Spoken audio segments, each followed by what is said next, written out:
Good afternoon. Thank you all for being here. Let me start with a couple of caveats.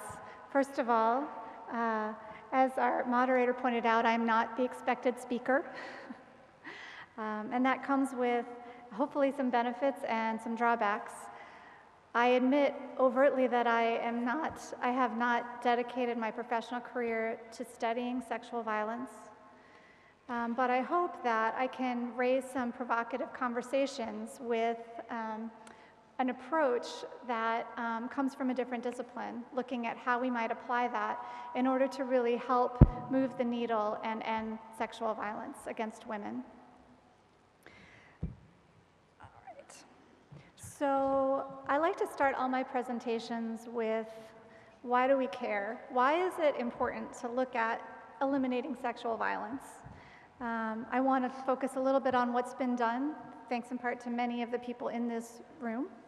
And then I want to look a little bit more at what we might be able to do. What else can we do to help end sexual violence?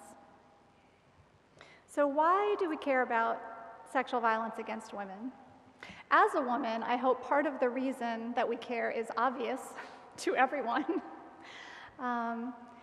In research, in stories, in statistics, in seeing it all, I have to admit that one of my first reactions was to be really angry that this is a problem. So I added this quote from Gloria Steinem: "The truth will set you free, but first it will piss you off." Sexual violence against women is common. As you've heard already today, it happens to roughly 1/3 of women in the world. That means if you're female and sitting in this audience and you look to your right and you see a woman and you look to your left and you see a woman, statistically speaking, one of you in your lifetime will suffer sexual violence. That is horrifying. And it's also bad, not just because it's common, but because it has real implications for women. Again, some of these I think would be self-evident. Sexual violence against women is bad for women. But it causes a whole host of issues: physical health issues, mental health issues, sexual issues, and the list goes on and on. And I think that this is an issue not just because of those, but because I think it pulls us further away from that inner light that the great storyteller and ethicist in her own right, Elizabeth Kubler-Ross, talked about when she said, "People are like stained glass windows. They sparkle and shine when the sun is out, but when darkness sets in, their true beauty is revealed only if there's a light from within." So we need to kindle that light. Also, it turns out sexual violence against women is bad for society, not just for individual women. There are health costs, economic costs, other things associated with it like child abuse, and even in some cases terrorism. And I think some of the idea behind this is captured in the Chinese proverb and the inspiration for the Pulitzer Prize winner's book, "Women Hold Up Half the Sky." So sexual violence is bad. It's bad for women, it's very common, and it's bad for society. So what's been done? What has already happened? Well, again, thanks to many of you in this room, a number of organizations are involved. And let me apologize overtly for the many, many organizations that are not listed on this slide. This is just a very small sample. But in my own country, in the United States, our Department of Health and Human Services has an Office of Women's Health that's focused on it, as well as State Department, as well as Centers for Disease Control, as well as Justice. And internationally, there are organizations that are involved across boundaries, like UNESCO and the UN, the World Health Organization, CB itself, and others. And what are these organizations doing? Well, there are a lot of different activities underway. There are studies and papers and meetings and grants and training and all different kinds of things. And when I read about these, it leads me to ask myself, because I know the complexity of all these things, of applying for grants, of writing papers and getting them published. There's a big maze that you try to work your way through. And yet, it's still a really big problem, even with all of these organizations involved, even with all of these many activities. Which leads me to my question, what more can we do? What else could we possibly contribute to this dialogue in order to make a change to really move the needle on the issue?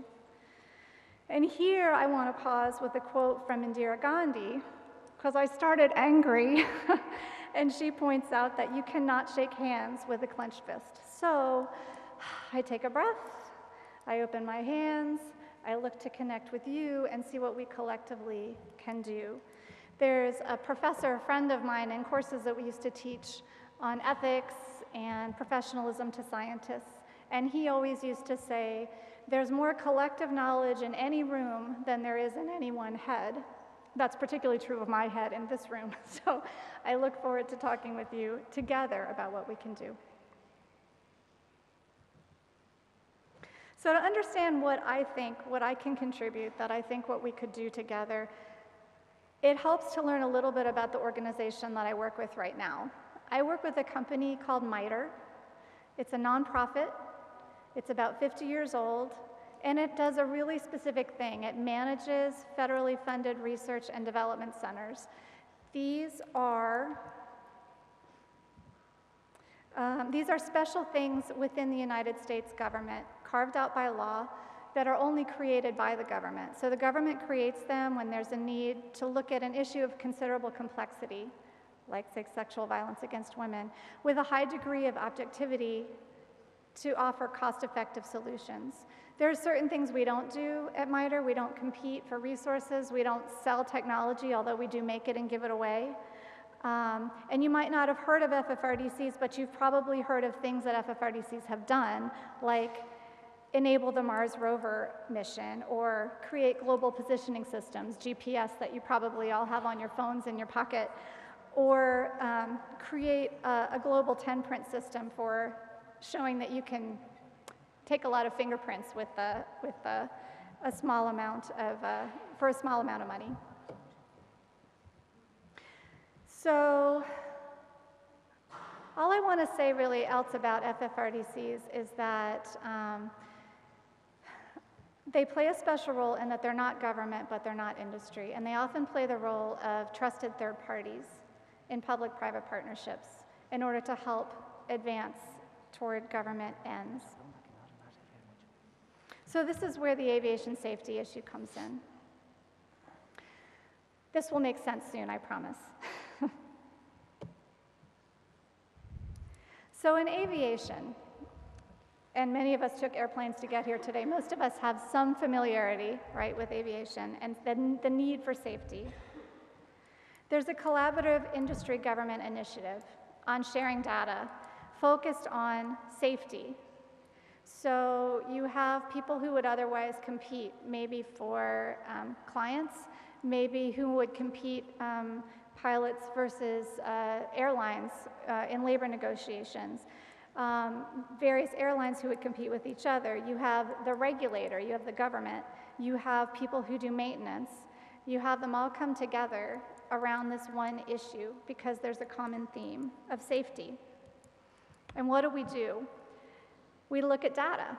We look at data from across the different sectors, from all different kinds of sources, from airline safety reports and radar and weather. Believe it or not, there are many sources of weather. We put it together, and we see what shared learnings we can get looking across. So what's possible? Well, the specifics of this aren't as important as just understanding that what we come up with is a series of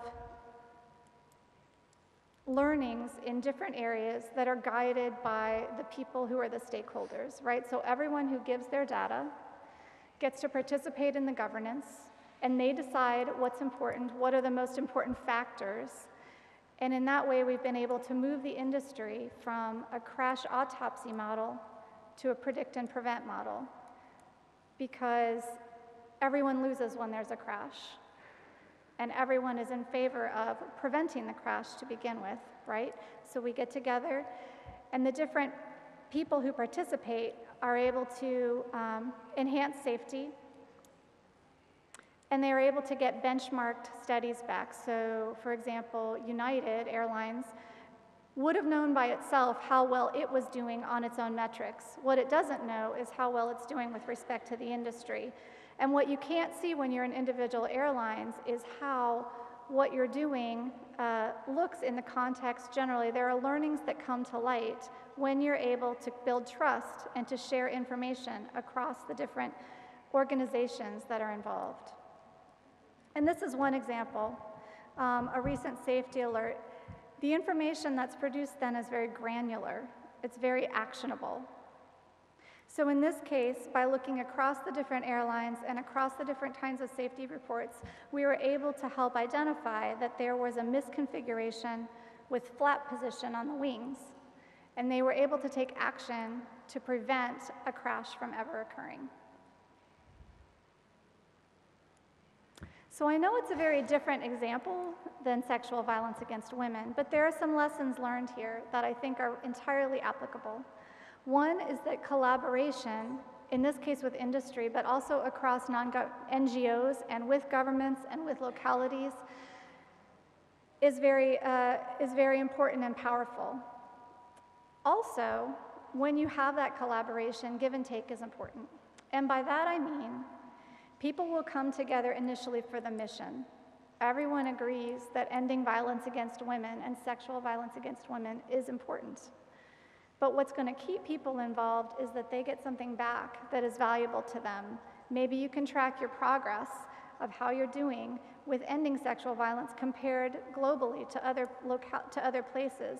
Maybe you can layer data so you can create hotspots and say, well, here we have poverty, plus we have a lack of education, plus we have cultural norms. So in this place, and this place, more resources may be needed. So giving that kind of information back to people who are doing the work is really important to keep them involved and to keep them sharing. You have to operate transparently. So that means that people who participate get to be involved in the governance, and that we decide collectively what is most important and what issues to address. You have to respect data ownership. So if people, for professors, your findings are very important for publications. For NGOs and the like, obtaining the data and keeping it and being able to publish it is part of your bread and butter. So it's important that if you're going to combine data and you're going to combine early data, you do it in a way that protects that data ownership. You have to safeguard it, and that required stewardship.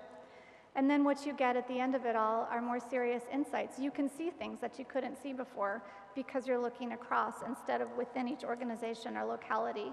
You can see the broad patterns, and you can have granular insights that come from that.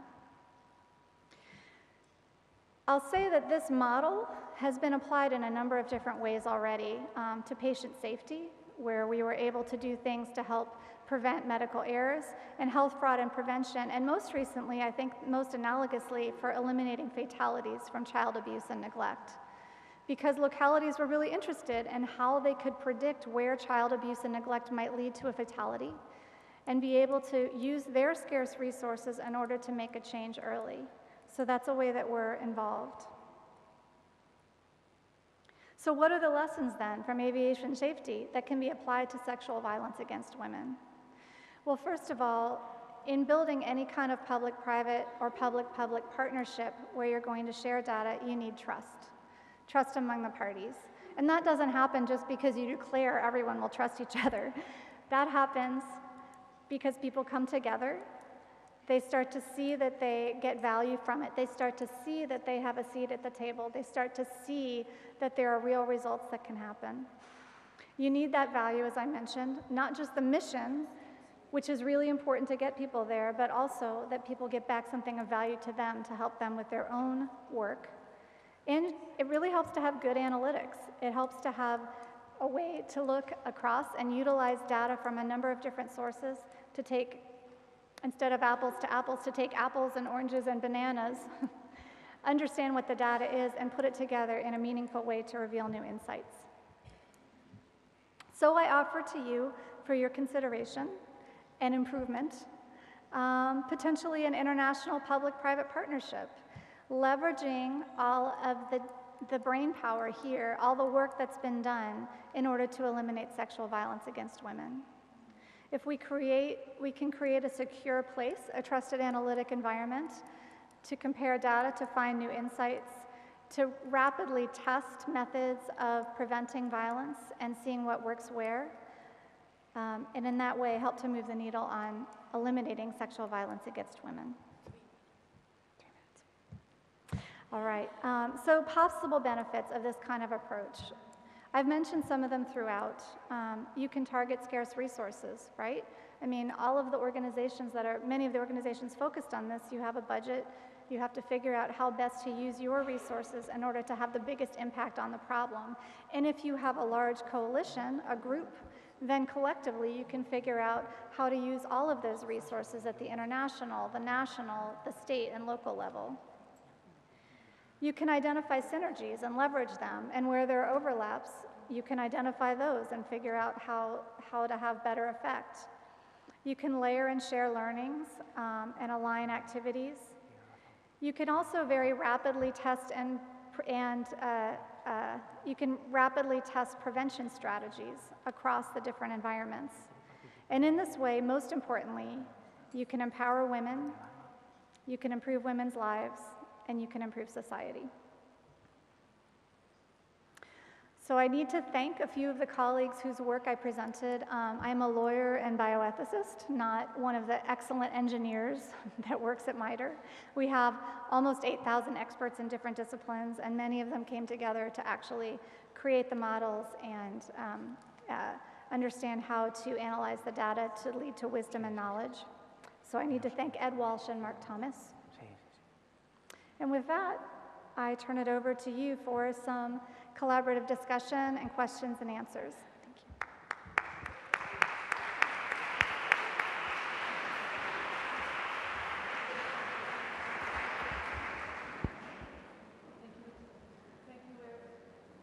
you. Erin. It was really inspiring, and we'll have, I'm sure, a very interesting debate. And my colleague Pablo Palacios, that is the director, who is the director of the, Cadena SER, que vosotros lo conocéis muy bien, vai a organizar este debate. He's going to organize this discussion and ask a few questions that might be a bit difficult. Good evening, everyone. Thank you very much to the Bioethics Society for inviting me as a representative of this Cadena SER series. Let me be a bit selfish and be the first to ask a question. And I have a question to Erin Williams and also Maria Doseu as Professor of Ethics, and all of you in the room. And why is that? Because today, in all our news reports, we've discussed the alleged gang rapists in San Fermin festivity. We've shared all the data, WhatsApp messages which are obscene, a shame how they've dealt their own messages and have discussed it all, these kids. And so my question is, what do we, the media, need to do? Say everything, every detail? Do we need to show their faces? I always doubt about it. It is said that people who kill themselves, well, it is the media, because we tell about real suicides, and so we entice other suicidal people. So we in the media, what are we supposed to do with these pervs?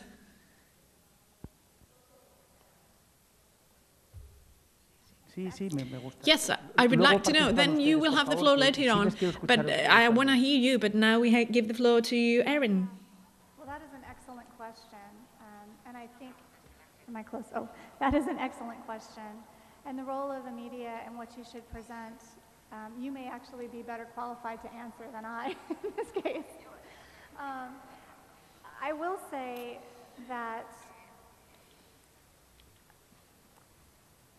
as much in the news, even in regular programming, I would love to see more female role models and more inspiration and fewer stories about ever more horrific things happening to women as entertainment, and women in strong female positions rather than either as the victim and or the prize or the damsel in distress. So I think I'll leave my answer at that. Bueno, ¿hablo portuñol o inglés? Shall I speak a mixture of Spanish and Portuguese? Well, good. Yes, I think Erin has given us a wonderful reply, but there are a few things I would like to add.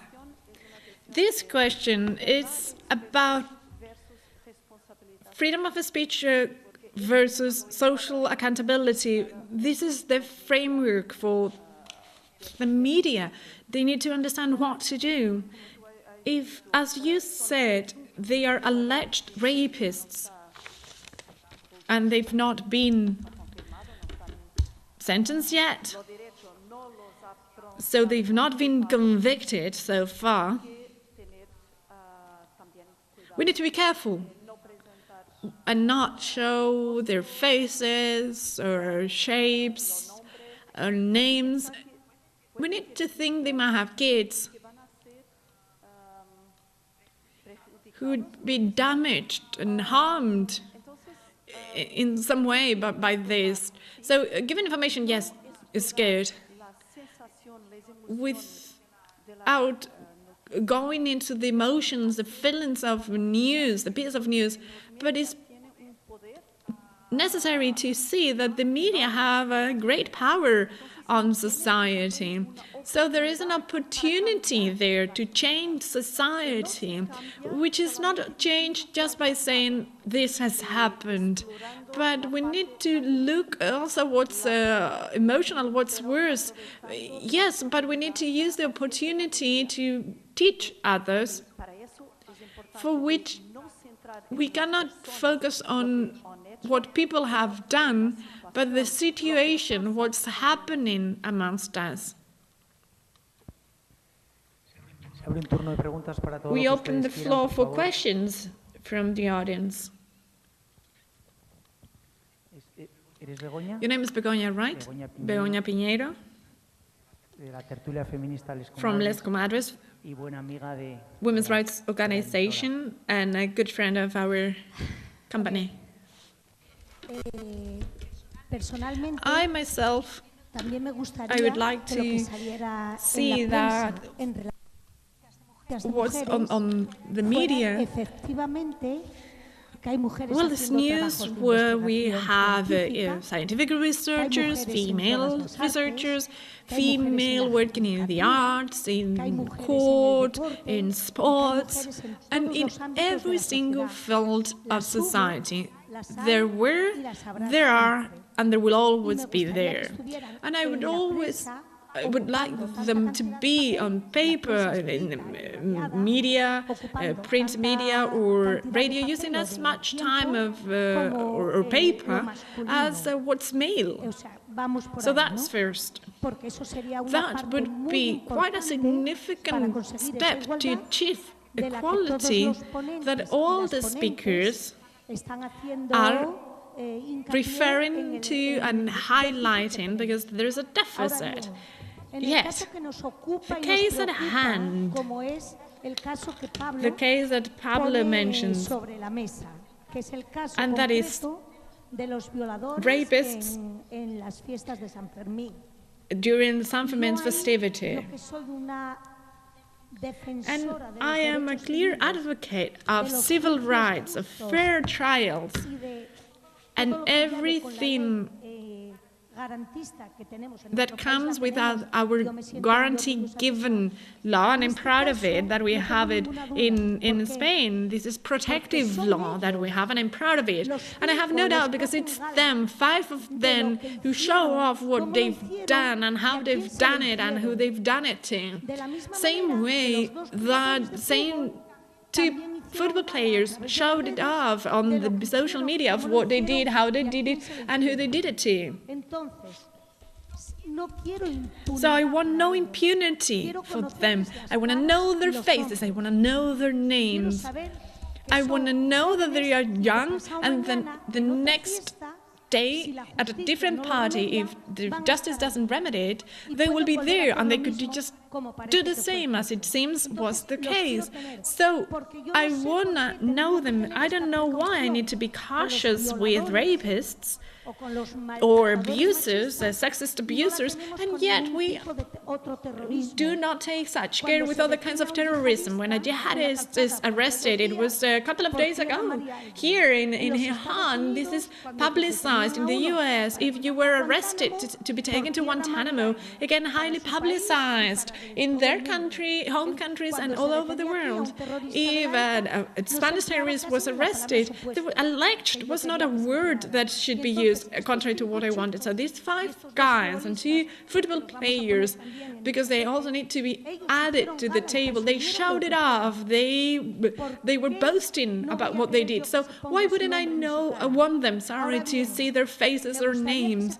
But I would like them to be shown not as heroes, not to be used as a poor example for all other guys and kids, but they need to show the bravery of the girl who reported them, both girls. And when they leave court, they should not be welcomed, contrary to those from the party in Malaga.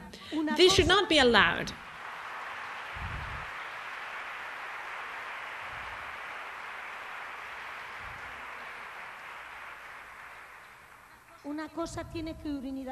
They need to come hand in hand, and that's where it's all about teaching, it's about educating. The media, you're so very important, it is true you are, because you bring people up to heaven or down to hell, depending on what you want. Understood? Great. Any more questions? Please.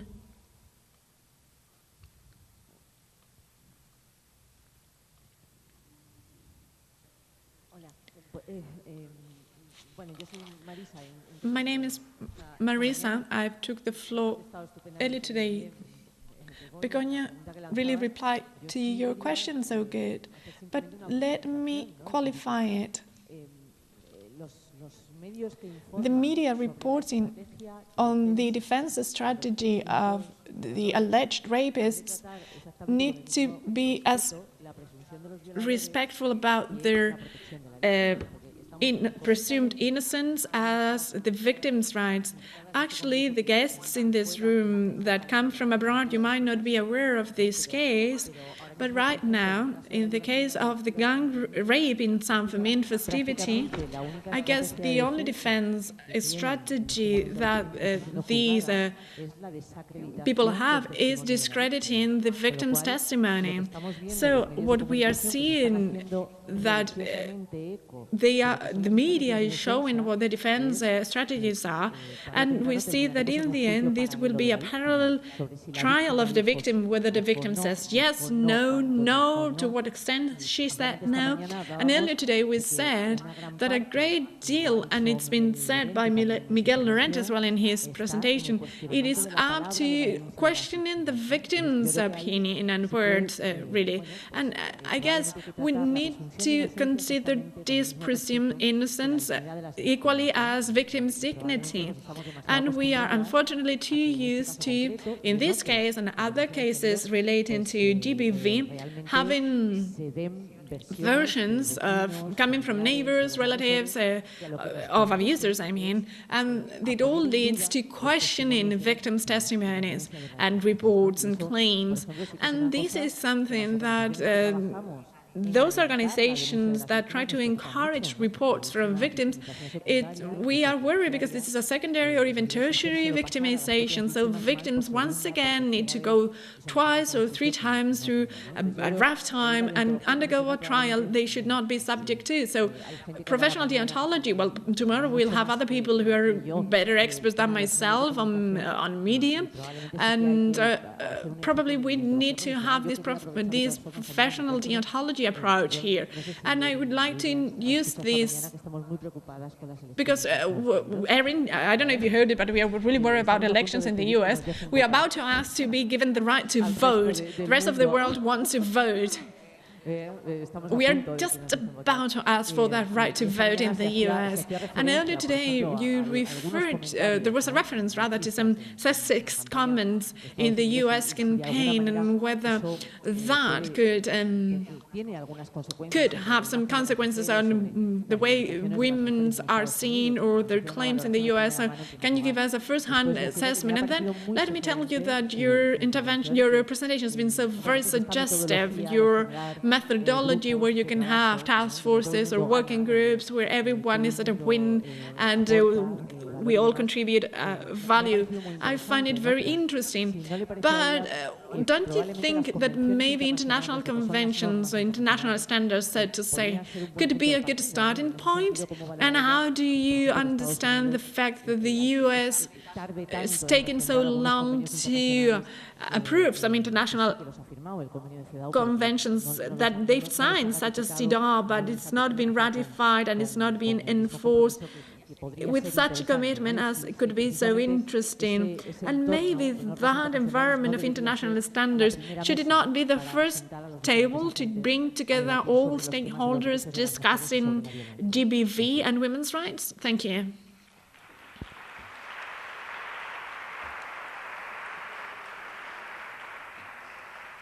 Thank you. That was a fantastic. I'll let you get your next one. That was a fantastic question. Thank you. As to the election in the U.S., I'll just say I quoted Gloria Steinem in my opening, so you can guess what I might think about it. I try not to talk politics too much, but there's a little showing of my hand.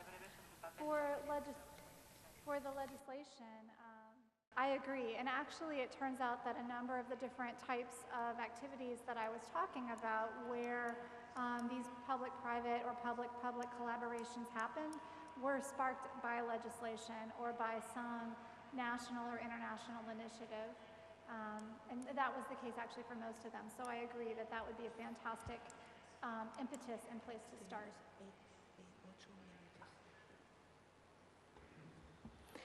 Tenemos un caballero en la primera fila, por favor. Amos Shapiro at Tel Aviv University.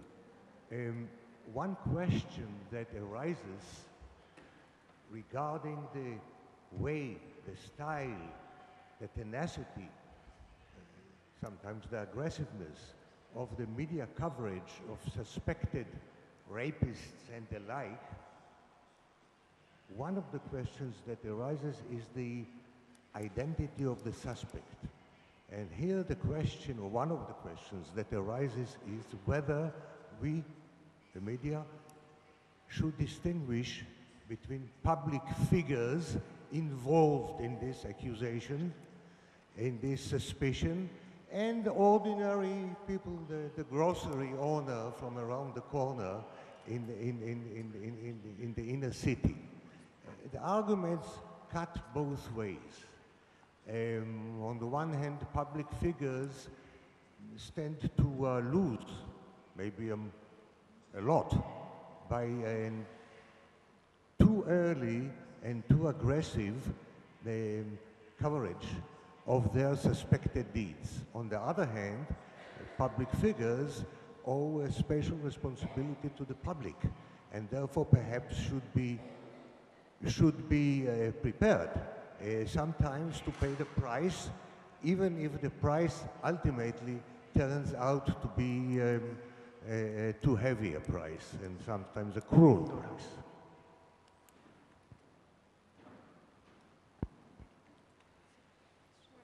I'd be happy for the others on the panel to contribute. To my mind, there is a distinction between, I don't know if I would call it public figure versus private, but more, maybe it is a matter of that, but more really what people are willing to say or brag about, suggesting what they might have done versus those who have not made self-incriminating statements. I think that, in my mind, is a distinction about what the media should feel free to report versus what might be more private and would cause someone to reserve judgment. But I'd love to hear from the others. Well, I'm in a difficult position because I'm chairing the session, not really answering the questions. But, well, I would like just to add a very brief comment. I believe that public figures do not have the same rights to privacy that common citizens.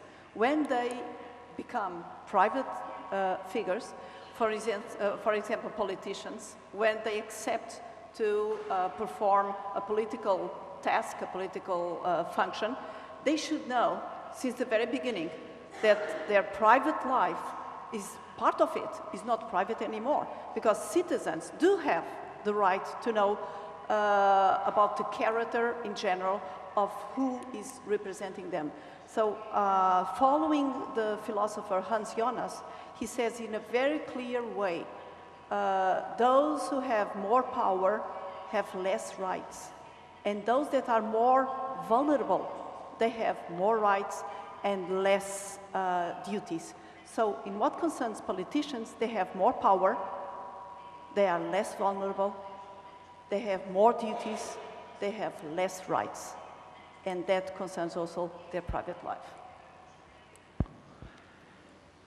¿Alguna cuestión más? Breve para respetar perfectamente el horario estipulado. Well, this is not really a question, but I just would like to comment on the role of the media. Looking at most Perfecto. Breve comentario, por favor. Yes. The role of the media, like in Africa, a lot of women are suffering silently.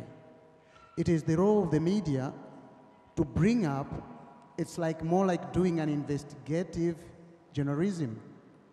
If they are able to bring up those cases which are silent, and then they are also able to follow the justice or the ruling of such cases, it will be much better. Because the media, most of the times, they mention about the cases, but they never follow up about the outcome of the judgment. So I think it is the role of the media to bring out the cases which are there in the community, and also to make sure that judgment is done and the community knows the outcome of the atrocities that have been done. This was just a brief comment that the media is really very necessary. Pues brillante reflexión. Wonderful comment.